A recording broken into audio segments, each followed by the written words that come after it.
ਉਹ ਬੰਦਾ ਸੀ ਤੇ ਉਹਨੇ ਸਾਰੀ ਜ਼ਿੰਦਗੀ ਨਾ ਸ਼ੈਤਾਨਗੀਆਂ ਕੀਤੀਆਂ, ਕੋਈ ਕੰਮ ਹਯਾ ਦਾ ਨਾ ਕੀਤਾ। ਉਹਦਾ ਆਖਰੀ ਵੇਲਾ ਆ ਗਿਆ। ਉਹਨੇ ਜਿਹੜੇ ਲੋਕਾਂ ਨੂੰ ਸ਼ੈਤਾਨਗੀਆਂ ਕਰਕੇ ਲੜਾਇਆ ਸੀ ਜਾਂ ਜਿਨ੍ਹਾਂ ਲੋਕਾਂ ਦੇ ਘਰ ਉਜਾੜੇ ਸਨ, ਉਹਨਾਂ ਸਾਰਿਆਂ ਨੂੰ ਇਕੱਠਿਆਂ ਕੀਤਾ। ਇਕੱਠਿਆਂ ਕਰਕੇ ਉਹਨਾਂ ਦੇ ਹੱਥ ਜੋੜ ਕੇ ਮਾਫੀ ਮੰਗੀ। ਆਂਦਾ ਮੈਂ 60 ਸਾਲ ਸ਼ੈਤਾਨਗੀਆਂ ਕੀਤੀਆਂ, ਮੈਂ ਤੁਹਾਨੂੰ ਲੜਾਇਆ, ਮੈਂ ਤੁਹਾਨੂੰ ਆਪਸ ਚ ਮਰਵਾਇਆ, ਮੈਂ ਘਰ ਉਜਾੜੇ, ਕਈਆਂ ਦੀਆਂ ਤਲਾਕਾਂ ਕਰਵਾਈਆਂ, मैं बड़ा कुछ करवाया जिंदगी च, ते मैनू तुसी अल्लाह वास्ते करके माफ कर दिओ, मैं तेरे कोलों माफी मंगना। बंदे सन, उन्हां दे दिल च रहम आ गया। उन्हें कहा यार चलो आखिरी वेले सुधर गया, चलो जो भी करदा चलो ठीक हो गया जी। उन्हें माफ कर दिता बंदियां ने। हुण जदों सारे बंदियां ने माफ कर दिता ते हथ जोड़ के फिर बह गया। आंदा मेरी एक शर्त मान लवो, हुण मारते मैं जाना मैं, पर मैनू जिहड़ा मैं कीता पिछले 60 साल उहदी सज़ा मिलनी चाहिदी है।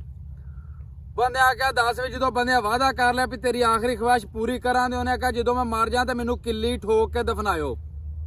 ये हुण समझदार बंदे समझ जाणदे किली ठोकण नूं।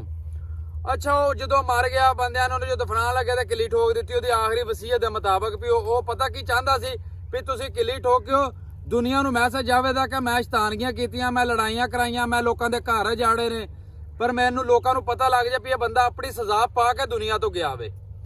ਜਦੋਂ ਉਹਨਾਂ ਕਿਲੀ ਠੋਕ ਕੇ ਉਹਨੂੰ ਦਫਨਾ ਦਿੱਤਾ, ਪਿੰਡ ਦੇ ਵਿੱਚੋਂ ਇੱਕ ਬੰਦਾ ਨੱਸਿਆ ਤੇ ਜਾ ਕੇ ਉਹਨੇ ਨਾ ਥਾਣੇ ਸ਼ਿਕਾਇਤ ਲਾਤੀ। ਪੁਲਿਸ ਆਈ, ਪੁਲਿਸ ਨੇ ਆਣ ਕੇ ਤੇ ਉਹ ਕਬਰ ਕਸ਼ਾਈ ਕੀਤੀ, ਵੇਖਿਆ ਤੇ ਕਿਲੀ ਠੋਕੀ ਸੀ। ਉਹ ਜਿਹੜੇ ਬੰਦਿਆਂ ਠੋਕੀ ਸੀ ਉਹਨਾਂ ਦਾ ਨਾਂ ਲਿਖਿਆ। ਪੁਲਿਸ ਉਹਨਾਂ ਨੂੰ ਫੜ ਕੇ ਲੈ ਗਈ। 2-3 ਪੇਸ਼ੀਆਂ ਤੋਂ ਬਾਅਦ ਜੱਜ ਨੇ ਉਹਨਾਂ ਨੂੰ 7 ਸਾਲ ਕੈਦ ਕਰ ਦਿੱਤੀ 5 ਬੰਦਿਆਂ ਨੂੰ। ਉਹ ਬੰਦੇ ਰੋਣ, ਉਹਨਾਂ ਕਿਹਾ ਵੀ ਇਹਨੇ 60 ਸਾਲ ਪਹਿਲੋਂ ਵੀ ਸ਼ੈਤਾਨੀਆਂ ਕਰਕੇ ਸਾਨੂੰ ਲੜਾਇਆ ਤੇ ਜਾਂਦਾ 60 ਸਾਲ ਸਾਨੂੰ ਫਿਰ ਕੈਦ ਕਰਾ ਗਿਆ। मैं ना जेड़े इस तरह के बंदे होंदे ने, अगर आखिरी वेले भी हथ जोड़ के तुहाडे अगे माफी मंगण या जवानी च या बचपन दे विच किसी तरह के अमल या किसी उम्र च भी तुहानूं मिल जाण, इन्हां दी किसी गल ते अमल नहीं करना, इन्हां दी कोई गल मननी नहीं। क्योंकि बेशक शैतान रमजान का महीना बज्झा आवे, पर लेकिन उहदे स्टूडेंट उहदे शागिर्द इन्ने ने कि उहदी कमी महसूस नहीं होण दिंदे।